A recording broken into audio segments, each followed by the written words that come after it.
On the afternoon of November 29, 1986, Cary Grant collapsed in a hotel room in Iowa, just hours before he was scheduled to step onto a stage for a speaking engagement. No film set, no studio lights, no audience waiting for the charming men who had once defined Hollywood's ideal of masculine elegance.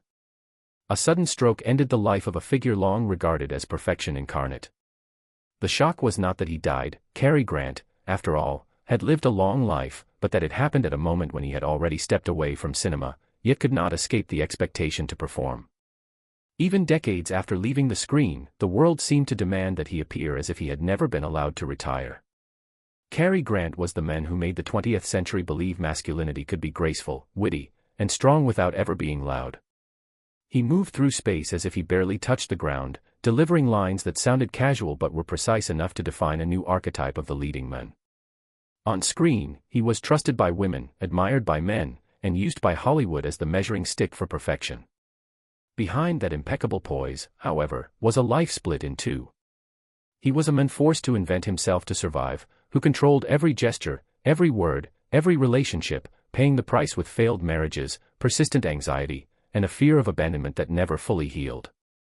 Cary Grant's life was as much a performance off-screen as it was on it. So what drove a man to spend decades constructing an image so flawless that it eclipsed the person behind it? That sudden death forced a question people rarely asked during his lifetime: who was Cary Grant before Cary Grant? Before the world knew that unhurried walk, that effortless charm, there was a boy in Bristol, England, born Archibald Alexander Leach on January 18, 1904. Archie's childhood was unromantic, shaped by endurance rather than leisure. His father worked in a clothing factory, volatile and prone to drink. His mother, a fragile seamstress, disappeared for stretches of time with no explanation.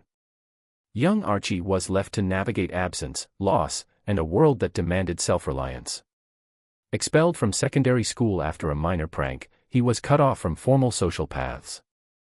Survival became instinct, and the theater, with its discipline and rigor, offered a refuge. Physical control, precision in movement, and command over one's body became a language he learned not for art, but for life. Traveling with acrobatic troupes, he learned punctuality, perfection, and adaptability. The lesson was clear: to survive, one must constantly recreate oneself. When he arrived in the United States in the 1920s, he carried not a dream of Hollywood, but a survival reflex forged through hardship. New York's vaudeville stages and Broadway theaters tested him daily.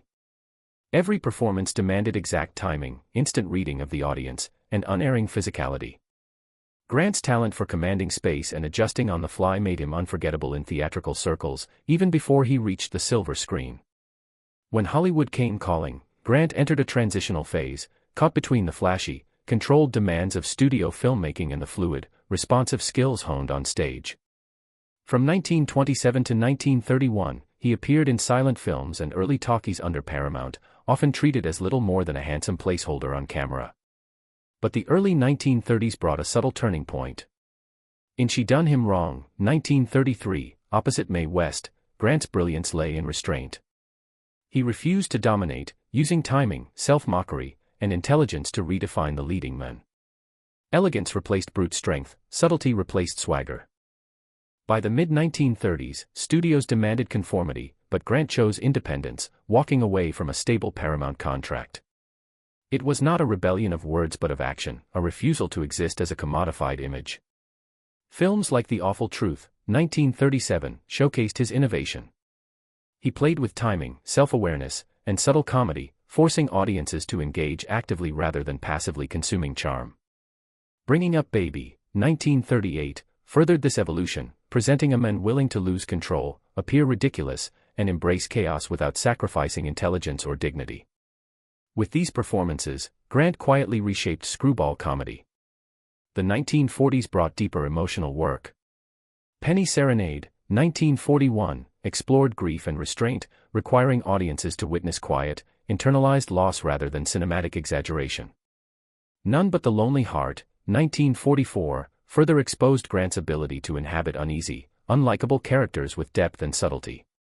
Recognition by the Academy remained elusive, not for lack of skill, but because his craft was always slightly ahead of the standards and expectations of the time. Grant's collaboration with Alfred Hitchcock elevated him further. In Notorious, 1946, he portrayed a controlled, distant figure, revealing internal struggle through measured gestures and intense emotional restraint. Hitchcock demanded nothing less than complete command, and Grant delivered. These choices placed him in a rare, high-risk position, commercially valuable yet artistically uncompromising, forever walking the line between star power and personal expression. By the 1950s, he had fully mastered his autonomy. Freelance roles in To Catch a Thief, 1955, and An Affair to Remember, 1957, married elegance with lived experience. Grant founded Granite Productions in 1957 to reclaim control over every aspect of filmmaking, crafting performances where precision and subtlety became instruments of attraction and dramatic weight. Collaborations with Hitchcock, especially North by Northwest, 1959, transformed the archetype of the male hero. Intelligence, adaptability, and composure replaced brute strength. He influenced generations, shaping the foundations of cinematic espionage and heroism, including the James Bond persona. As the 1960s approached, Grant recognized the changing tides of Hollywood. Younger, rougher actors embodied a rawer masculinity, but he refused to chase them. Instead, he became selective, appearing only in roles that aligned with the persona he had meticulously built. Charade, 1963, and Father Goose, 1964, revealed a man aware of his age and vulnerabilities, using wit, pacing, and silences to maintain authority without force. By the time Walk Don't Run, 1966, was released, he had chosen retirement on his own terms, stepping away with dignity rather than being pushed into obsolescence. Grant's personal life mirrored the same careful orchestration. His first marriage to Virginia Sherrill in the 1930s ended quietly but left psychological scars, reinforcing a lifelong fear of abandonment. His marriage to Barbara Hutton in the 1940s introduced wealth, extravagance, and public scrutiny but no emotional stability, ending after 3 years with lessons about love, control, and the impossibility of anchoring others to one's own security. Betsy Drake, in the late 1940s and 1950s, brought intellectual and emotional companionship, allowing Grant to confront inner fractures, yet even that union revealed the limits of healing.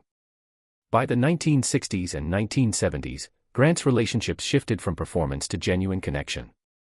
Diane Cannon, 3 decades younger, awakened suppressed passion but exposed enduring habits of control. Parenthood with their daughter Jennifer introduced a bond free from negotiation or performance. Barbara Harris, appearing in the late 1970s, offered calm neutrality and companionship, emphasizing shared life without demands or spectacle. Grant finally experienced intimacy without the need for perfection. His final years saw a quieter public presence. Speaking engagements replaced film premieres. He appeared unhurried, content, with Barbara Harris discreetly nearby, preserving the private life he had finally claimed. On November 29, 1986, after preparing for a speaking engagement in Davenport, Iowa, Cary Grant collapsed from a stroke and passed at 82.